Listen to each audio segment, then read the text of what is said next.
November 11th, 2018, marked the 100th anniversary of the end of World War I.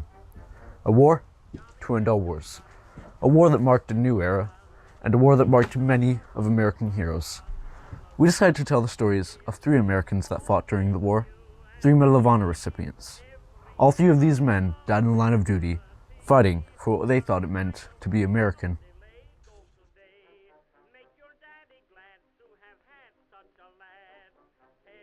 John Wickersham was just 27 when the bells of war rang in the United States, bringing a new nation to the Great War.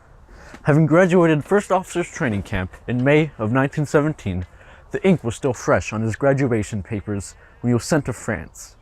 But he had not been in France for long, though, when, on September 12th, he with his platoon were ordered to take part in the St. Mihiel offensive.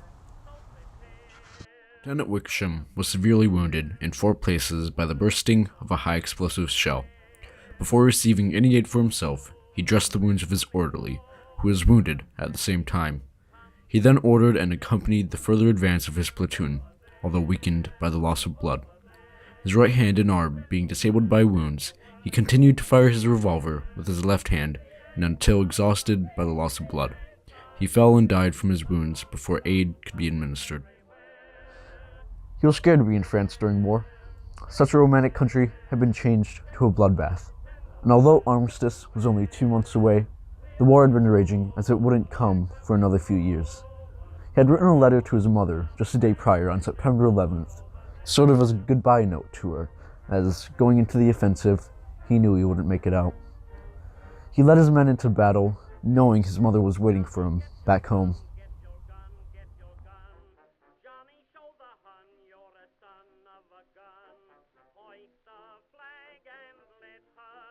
Not much is known about Michael J. Perkins. He had just been 18 when grenades started peltering his platoon. He knew he had to do something. The pillbox from which the grenades were being thrown was incredibly well defended, but he saw one weakness. They were able to throw the grenades by opening and closing the door to the pillbox, so he decided to sneak up on the door and wait for it to be opened again. He waited and waited, until slowly the door creaked open. As it creaked open, he threw a bomb inside, and intense hand-to-hand combat took place. Perkins took 25 prisoners. 7 machine gun nests were silenced in this action. Now, just a note, you could receive a Medal of Honor for silencing 1 gun. He silenced 7. He was only wounded in this conflict, but as he was being transported to a hospital the next day, his carriage was struck by artillery, and he died before his wounds could be treated. The drive to defend his buddies had brought him to this act of bravery. His selflessness to the men around him gave him great courage to do what many men cannot: risk their life. Michael died on October 28th, 1918, just 2 weeks till the armistice was signed. He had been a young boy, as scared as can be. He too, like Hunter, had a mother at home waiting for him. He had also had friends and buddies that had loved him just as much, and he died just 14 days before the armistice.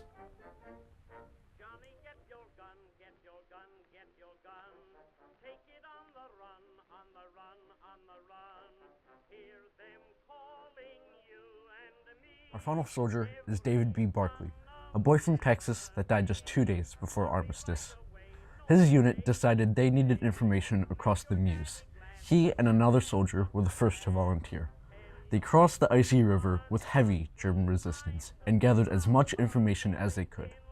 As they were crossing back, David B. Barkley, seized with cramps, drowned in the water midstream just 2 days before the guns went silent. But the war to end all wars had come to no avail. The Great Patriotic War of 1914 to 1918 had done nothing to solve world issues, but rather ignited more. And the patriotism felt by almost all soldiers of every nation had brought more than 16 million dead, and more than 60 million after the appropriately named World War II. What it means to be an American had brought men to their ultimate demise, but it has also brought them great courage in the time they needed it most. Although the Kaiser in World War I had not been as much as a devil as Hitler in World War II, great courage was still needed to fight a great world power. Well, what does it mean to be an American? For everyone, it's different. For John, it was to be on the American homeland. Perkins, it was friendship. And for Barkley, it was simple courage, as his father before him, who had also served in the military. This is what it means to be an American.